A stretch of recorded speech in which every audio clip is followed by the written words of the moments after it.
दिवाली की तैयारियों को लेकर बाजारों में रौनक बढ़ चुकी है। लोग घरों और मंदिरों में दीपक लाइटें लगाकर उन्हें सजाने का काम कर रहे हैं। मिठाई, पटाखों और लाइटों की दुकानों पर भी भारी संख्या में लोगों की भीड़ देखने को मिल रही है।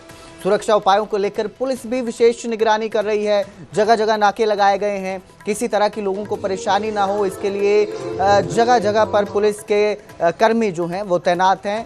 वहीं सजावट का काम कर रहे हैं लोग अपने घरों को सजाने के लिए। दिवाली के मौके पर व्यापारियों और उपभोक्ताओं में भी उत्साह देखने को मिल रहा है। तो दिवाली को लेकर लोगों में काफ़ी उत्साह है। लोग पटाखों, दिवाली के मौके पर पटाखों, जो लाइटें हैं, दीपक है, उनकी दुकानों पर पहुंचकर खरीदारी कर रहे हैं। घरों को सजाने के काम में लगे हैं। सुरक्षा को ध्यान में रखते हुए पुलिसकर्मियों को तैनात किया गया है।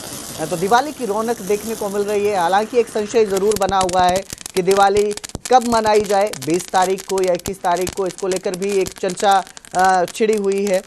लेकिन बावजूद उसके लोग उत्साहित हैं दिवाली को लेकर, दिवाली मनाने को लेकर उत्साहित हैं। खरीदारी कर रहे हैं, अपने घरों को सजाने में लगे हैं। मंदिरों को सजाया जा रहा है, अलग अलग तरह की लाइटें ली जा रही हैं घरों को सजाने के लिए। दीपावली का पर्व है, खुशियों का पर्व है, रोशनी का पर्व है, लेकिन इस दीपावली पर थोड़ा सा कन्फ्यूज़न है कि दीपावली 20 अक्टूबर को मनाई जाए या 21 अक्टूबर को। और इस पर बातचीत करने के लिए हमारे साथ करनाल के सनातन धर्म के पुजारी राजेंद्र मिश्रा जी हैं। मिश्रा जी, क्या कुछ कहना चाहेंगे? दीपावली 20 तारीख को या 21 को, असमंजस की स्थिति। जय श्री राम। असमंजस नहीं रखना चाहिए। मनाने को तो आप दोनों दिन मनाओ, वैसे तो 5 दिन का त्यौहार होता है दीपावली का, 5 दिन का चलता है। और बहुत से जो संत महापुरुष हैं वो भी 20 तारीख का ही निर्णय दे रहे हैं। हमारे पूज्य स्वामी जी भी, उनसे भी हमने पूछा तो उन्होंने भी 20 तारीख को ही कहा। और अयोध्या से, जहाँ से कि दीपावली का जो है विशेष महात्म्य है और वहीं से ये त्यौहार का जोड़ा जाता है, तो अयोध्या में भी 20 तारीख को ही मनाया जा रहा है पूरे उत्तर प्रदेश में। तो इस 20 तारीख को ही मनाएंगे क्योंकि प्रदोष काल भी 20 तारीख को प्राप्त हो रहा, पूरी रात्रि भी अमावस्या है। तो लेकिन कुछ का कहना है कि 21 तारीख को इसलिए दीपावली मनानी चाहिए क्योंकि जो सूर्योदय है वो 21 को अमावस्या में मिल रहा है, तो इसलिए 21 का त्यौहार। सूर्योदय का विचार हर त्यौहार में नहीं किया जाता है, हर व्रत में। कहीं चंद्रमा से लेते हैं, कहीं अगर चंद्रमा कोई व्रत होता है कि चंद्रमा को अर्घ्य देना है तो उसमें चंद्रमा की प्रधानता होती है। अगर अब पूर्णमासी का ही व्रत देखो, सत्यनारायण भगवान का व्रत है, हर महीने आता है वो, तो उसमें देखा जाता है कि पूर्णमासी अगर दोपहर बाद भी आ गई, शाम को भी आ गई है, तो व्रत उसी दिन होगा क्योंकि चंद्रमा को अर्घ्य उसी दिन दिया जाएगा। अब उसमें सूर्योदय कहाँ लिया गया है? तो करनाल में कब दीपावली आपके हिसाब से, सनातन धर्म मंदिर के हिसाब से? 20 तारीख को ही, सोमवार को ही त्यौहार मनाया जाएगा, जैसे कि अयोध्या के अंदर है। जी, अयोध्या में 20 तारीख को है। अब ये महापुरुषों का देखो जो है दिया हुआ है, इसमें भी उन्होंने यही दिया हुआ है। 5 त्यौहार है। 18 अक्टूबर को धनतेरस, 19 अक्टूबर को जो है नरक चतुर्दशी, और 20 तारीख को जो है मुख्य दीपावली, लक्ष्मी पूजन और कुबेर जी का पूजन। 22 अक्टूबर को जो है बुधवार को गोवर्धन पूजा, अन्नकूट, और 23 तारीख को भैया दूज। और ये बात भी सामने आ रही है कि कुछ पंचांग के अंदर भी 21 तारीख की दीपावली है। हाँ, कुछ सब में तो नहीं है, इधर के ही जो है जैसे हरियाणा, पंजाब का इधर जो है पंचांग का है। देखो थोड़ा बहुत अंदर होता है सूर्योदय में, लेकिन इतना अंतर नहीं है कि वो हो। इसलिए वो भी अगर कोई बात कर रहे हैं यहाँ के, मैंने उनको भी सुना है जो पंचांग करता हैं, तो पंडित इधर के देवी दयाल के रचयिता हैं जो पंडित देवी दयाल, तो उनके सुपुत्र वो भी बोल रहे थे। तो वो भी कोई एकदम खरी बात ऐसा नहीं कह रहे कि नहीं इसी दिन है और अगले दिन नहीं है। वो भी ऐसे मिली जुली बात कर रहे थे क्योंकि प्रदोष काल दोनों दिन प्राप्त होता है। तो 20 तारीख को मनाएंगे। मैं तो कहता हूँ दोनों दिन दीप दान करें, लक्ष्मी जी का पूजन तो लोग करते ही हैं, तो उसमें क्या उत्सव 2 दिन मना लिया जाए तो कौन सी दिक्कत? बिल्कुल, आप 2 दिन भी दीपावली मना सकते हैं, लेकिन सनातन धर्म मंदिर के जो पुजारी जी हैं उनकी तरफ से बताया गया कि अयोध्या के अंदर जो दीपावली का पर्व है वो 20 तारीख को मनाया जा रहा है, वहीं से त्यौहार की शुरुआत हुई थी, इसलिए करनाल में भी 20 तारीख का त्यौहार मनाएंगे। दिवाली का त्योहार रोशनी, खुशहाली और उम्मीदों का पर्व है। दिवाली पर हरियाणा से 2 अनोखी झलकियां सामने आई।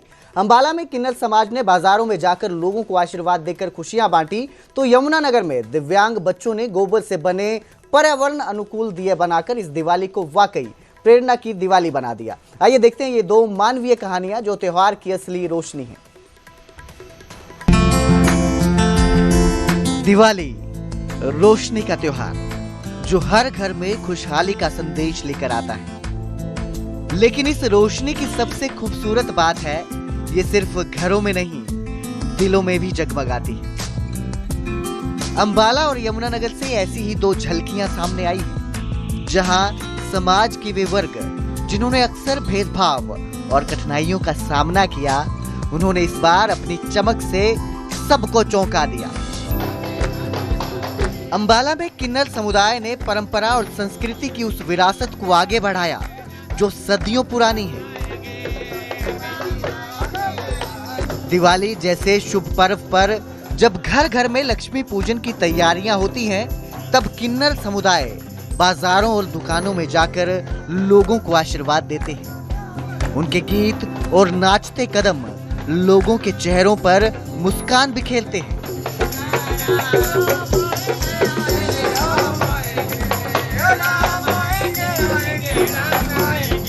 कहा जाता है कि भगवान राम जब 14 साल के वनवास के बाद अयोध्या लौटे थे, तब किन्नरों ने सबसे पहले उनका स्वागत किया था। भगवान राम ने उनके इस प्रेम और समर्पण को आशीर्वाद का रूप दिया। तभी से ये परंपरा आज तक चली आ रही है। शुभ अवसरों पर किन्नरों का आशीर्वाद सौभाग्य का प्रतीक माना जाता है। किन्नरों को जब दिवाली के समय किन्नर आते हैं तो इनको दान जरूर देना चाहिए, क्योंकि इनका दान देने से, पैसा देने से बहुत जो है फल की प्राप्ति होती है। वैसे रामचंद्र जी भी जब वनवास से आए तो उस समय बड़ा भारी उत्सव मनाया गया और किन्नर समाज ने भी आकर उनका स्वागत किया और भगवान ने भी उनको दान दिया और तब से ये परंपरा चली आ रही है। समाज में कोई भी शुभ काम या त्योहार हो, किन्नरों का आना शुभ माना जाता है। उनके गीत और दुआएं उस घर या दुकान के लिए खुशहाली लाती हैं। किन्नर समाज भी खुद को इस संस्कृति से गहराई से जोड़ता है। ये भगवान राम जी के टाइम से ही परंपरा चलती आ रही है और कहते हैं कि भाई जब राम जी वनवास काटने गए थे 14 साल का, तो उन्होंने कहा था कि नर और नारी घर लौट जाओ। तो वहाँ पर किन्नर समाज रुक गए थे, ना तो वो नर ना वो नारी, है ना। तो उन्होंने भी 14 साल वनवास काटा किन्नरों ने, तो वो 14 साल तक राम जी के ही इंतजार में बैठे रहे वहीं पे। बाजारों में जहाँ रौनक है, वहीं दुकानदार भी पूरे स्नेह से किन्नरों का स्वागत करते हैं और दक्षिणा देते हैं, क्योंकि उनका मानना है कि किन्नरों की दुआ रामबाण की तरह असर करती है, सुख, शांति और समृद्धि लाने वाली। ये जो किन्नर हमारे यहाँ आते हैं, समाज के अंदर आते हैं, ये एक बहुत ही शुभ माना जाता है।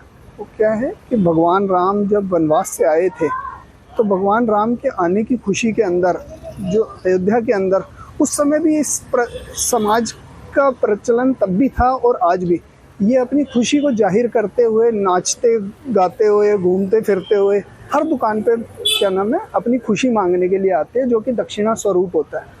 और मेरा ये है कि इसको हर दुकानदार को, हर घर से, हर परिवार के सदस्यों को उनके साथ खुशियाँ मनानी भी चाहिए और उनको दक्षिणा के तौर पे ये कुछ अपने घर का जो भी है रकम कुछ देनी भी चाहिए, जिससे कि क्या नाम है कि अपनी घर की कमाई भी शुद्ध हो। वहीं दूसरी ओर यमुनानगर में दिवाली की रोशनी कुछ अलग ही ढंग से जगमगा रही है। यहाँ उत्थान संस्था के दिव्यांग बच्चों ने गाय के गोबर से बने दिए तैयार किए हैं, जो न सिर्फ पर्यावरण अनुकूल हैं, बल्कि आत्मनिर्भरता की भी मिसाल है। इन बच्चों के छोटे छोटे हाथों से बने इन दियों ने बाजार में धूम मचा दी है। गोबर से तैयार किए इन दियों को रंगों से सजाया गया है और ये न केवल घरों को रोशन करेंगे, बल्कि इन बच्चों के भविष्य को भी उजाला देंगे।